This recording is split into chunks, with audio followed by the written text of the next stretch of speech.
Meet Winnie. She's a 37-foot-long 1987 Winnebago RV.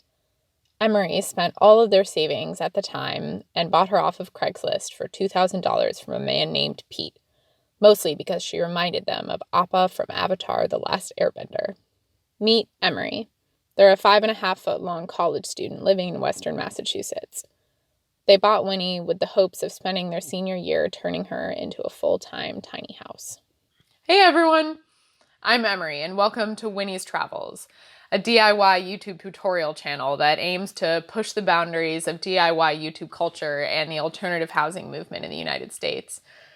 I'm going to try my best to make this channel accessible, both financially and ideologically, by showing you the messy process of me learning something new, something I've never done before, and all the mistakes that are going to come along with that. So I'm definitely not going to teach you the right way to build a tiny house, but I am going to show you my way.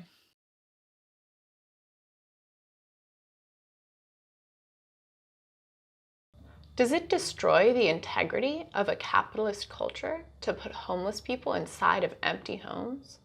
Is the tiny house movement just a gentrification of the motor home? Isn't it a good thing, however, for rich people to start wanting less? Isn't there something inherently wasteful about building a green building? I think that maybe we should support the alternative housing movement, but not forget to ask these questions. In addition to having fun and learning new things, we need to be critical of the tiny house movement.